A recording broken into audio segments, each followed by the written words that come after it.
মূল্যবৃদ্ধি ৰোধ কৰক, মূল্যবৃদ্ধি ৰোধ কৰক, মূল্যবৃদ্ধি ৰোধ কৰিব নোৱাৰা চৰকাৰ হাই হাই, মূল্যবৃদ্ধি ৰোধ কৰিব নোৱাৰা চৰকাৰ হাই হাই, মূল্যবৃদ্ধি ৰোধ কৰক, মূল্যবৃদ্ধি ৰোধ কৰক, বিজেপি সৰকাৰ হাই হাই, বিজেপি সৰকাৰ হাই হাই।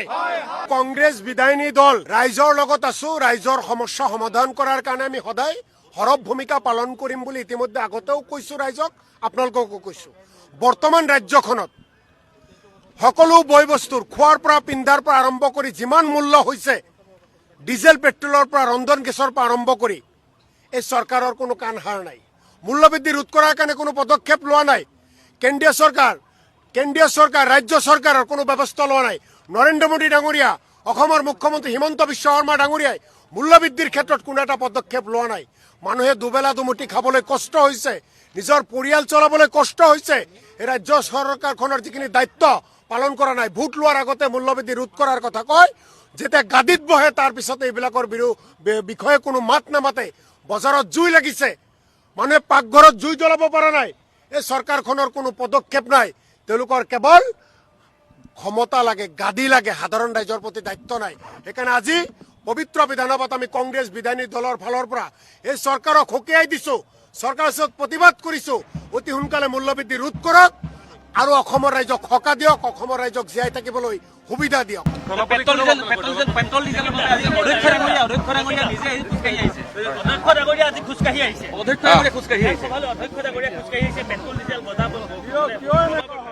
সদায় খোজকাঢ়ি আহক।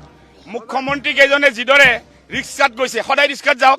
আৰু প্ৰাইম মিনিষ্টাৰে মেলোডি চকলেট দিয়াটো বাদ দি কেনে তেওঁ ইমান ডাঙৰ বিশাল ফ্লাইটখন লৈ ঘূৰি ফুৰাত কৰি প্ৰান্তে প্ৰান্তে বিশ্বৰ তেওঁ অলপ খোজকাঢ়ি যাওক। কেইখনমান ৰাজ্যৰ মুখ্যমন্ত্ৰীয়ে ৰিক্সাত উঠিছে, সদায় ৰিক্সাত উঠক। অধ্যক্ষ মহোদয় ডাঙৰীয়াই যে খোজকাঢ়ি আহিছে, সদায় খোজকাঢ়ি আহক। গোটেইবিলাক কৰ্তন কৰি দিয়ক, বাগি কৰ্তন কৰি দিয়ক। এইবিলাক নাটক আৰু ড্ৰামা বেছি কৰি লাভ নাই। তেওঁলোকৰ যি এটা বিশাল ড্ৰামা, এই ড্ৰামা আপোনালোকে কেইদিনমান পিছত ভালকে আৰু দেখা পাব। অসমৰ আজি মূল্যবৃদ্ধি বন্ধ কৰক, বন্ধ কৰক।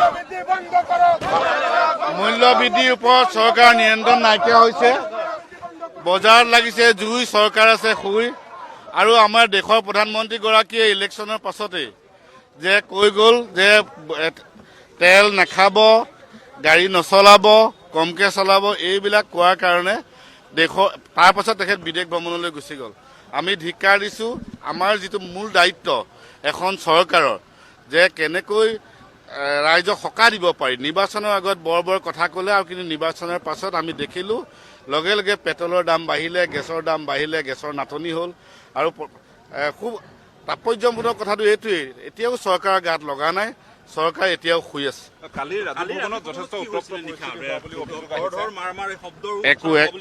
এনেকুৱা একো হোৱা নাই, আপোনালোকে এইটো মিছ ইণ্টাৰপ্ৰেট নকৰিব। তাৰপিছত আমাৰ প্ৰদেশ কংগ্ৰেছৰ সভাপতি ইতিমধ্যে আপোনাক সকলো কথা কৈছে। আমি একত্ৰিত হৈ আছো, 19জন বিধায়ক আমি একত্ৰিত হৈ থাকিম। আৰু